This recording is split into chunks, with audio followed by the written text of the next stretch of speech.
dans cette nation si l'Église ne joue pas son rôle. Et quel est-ce que l'Église doit jouer comme rôle? Nous, l'Église, sachant que nous avons la majorité aujourd'hui, nous allons former maintenant un lobbying puissant sur le plan spirituel pour qu'à la tête du pays, nous n'aurons que de présidents chrétiens.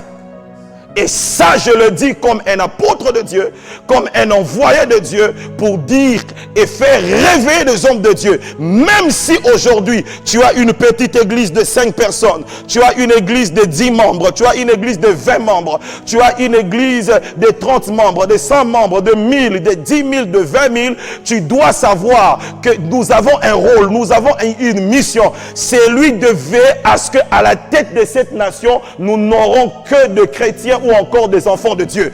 Si quelqu'un n'est pas chrétien, qu'il oublie, il ne sera pas président dans cette nation. Ça, j'envoie un message dans toutes les églises des hommes et des femmes qui m'écoutent maintenant. Nous avons dans nos églises de cerveau, nous avons dans nos églises de garçons et de femmes et des hommes intelligents qui peuvent gérer la cité. Et nous disons au nom de Jésus-Christ, il n'y aura pas un autre président qui n'est pas chrétien à la tête du Congo. Et c'est possible, frère, si nous comprenons les choses de cette manière-là, et si aussi on oublie nos dénominations et on comprend le rôle que l'Église a joué dans cette nation. Est-ce que quelqu'un me suit? Oh, j'ai pris au nom de Jésus.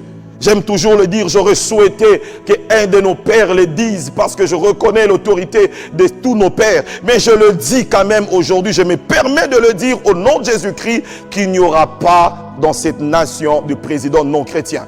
Et j'annonce aux politiciens qui me suivent maintenant, 2023, il y aura des élections. Après 2023, il y aura d'autres mandats et nous croyons que chaque 5 ans, il y aura des élections dans cette nation.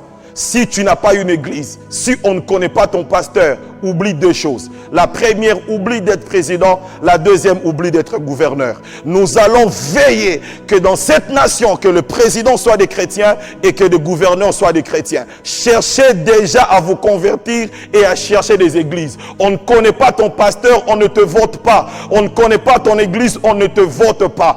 Et oui, que tu sois l'homme le plus intelligent du Congo, tu postules et que nous regardons dans le critère. Tu n'es pas chrétien, tu n'es pas de nôtre, on ne te vote pas parce que nous reconnaissons que chez nous aussi dans l'église,